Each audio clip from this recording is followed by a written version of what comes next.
Welcome to The Explainer. Every single day we're thinking about the future. What we'll do, where we'll go.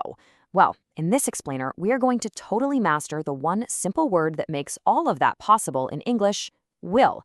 Let's dive right in. So let's start with this. It sounds like a really simple question, right? But think about it for a second. We're constantly talking about what's next. We're making plans, we're guessing what the weather's going to be, we're even making little promises to ourselves. So how do we juggle all of that and still sound clear and confident?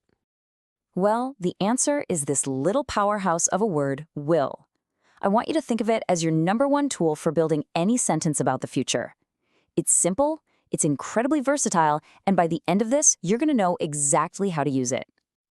Okay, first things first.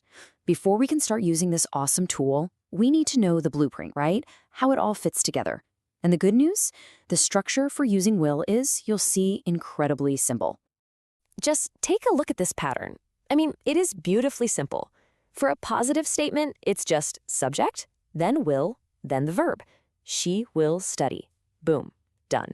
To make it negative, you just pop in not, or, what sounds even better, the contraction won't. They won't agree. And if you want to ask a question, you just flip it. Will you help me? That's it. That's the entire foundation right there. So now we've got the blueprint down, but the real key to mastering will is knowing when to pull it out of your toolbox. This is where you go from just knowing the rules to actually communicating like a pro. So let's break down the 5 main times you'll use it. First up, spontaneous decisions. This is for all those moments when you decide to do something right there on the spot. It wasn't a plan you made this morning, it's a choice you're making right now. This is just a perfect example. Person A says, it's hot.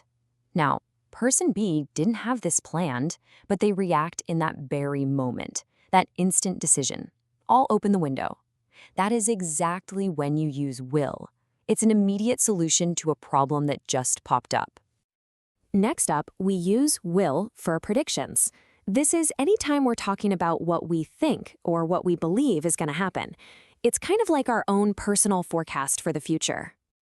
Ah, a classic. You see the evidence, you see those dark clouds, and you make a prediction. You don't know for 100% sure it's going to rain, but based on what you see, you're expressing a really strong belief about what's probably going to happen next. Will is also the language of commitment. So when you want to make a solid promise to someone, or you just want to offer to help them out, will is the word you need. It really signals your intention and that you're reliable. See, in this case, person B isn't just predicting they'll buy a gift. No, they are making a firm promise, a direct commitment to person A. That all is loaded with intention. It's basically a verbal handshake. Okay, now let's switch gears from things we can control, like promises, to things we totally can't. We also use will for future facts. These are events that are absolutely certain to happen because, well, they're part of a schedule or just the way the world works, completely outside of our control. You really can't get more certain than this, can you? It's not a prediction, it's not a promise, it's just a plain old fact about the future. The sun's schedule doesn't depend on any of us, so we state it as a certainty, using will. And finally, will doesn't always have to fly solo. We often team it up with phrases like, I'm sure, or I think, to let the listener know exactly how confident we are about what we're saying. See how that works? He will pass the exam is a pretty standard prediction. But when you add I'm sure, you're really boosting it. You're telling the listener that your confidence level is sky high. It just adds that extra punch of certainty.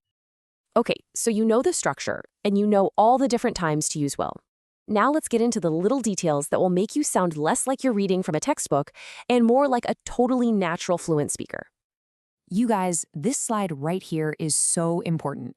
In everyday conversation, you will almost always hear the contractions you see on the right. Sure, I will is correct, but I'll is what sounds natural. Trust me, making these contractions a habit is one of the fastest ways to level up your fluency. Also, keep your ears open for these time expressions. Think of them like little road signs. When you hear words like tomorrow, next week, or soon, your brain should get ready for a sentence using will. They just set the stage perfectly for talking about the future. All right, let's wrap this up with some quick polishing. If you can avoid these super common mistakes, you're going to make sure your English sounds sharp and correct every single time.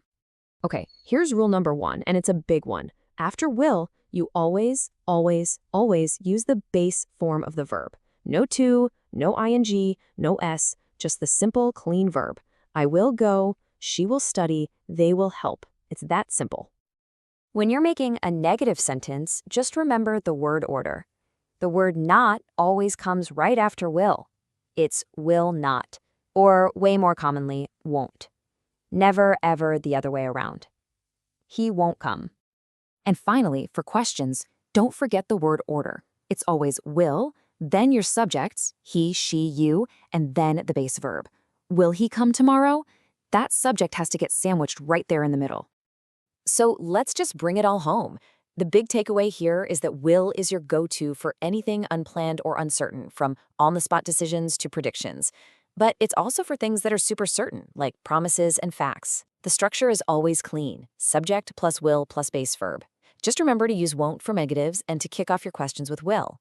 If you can master these simple rules, you will speak about the future with so much more confidence. And that's a wrap. So I'll leave you with one final question to put all this into practice right now. Using what you've just learned about making commitments, what will you promise to do today?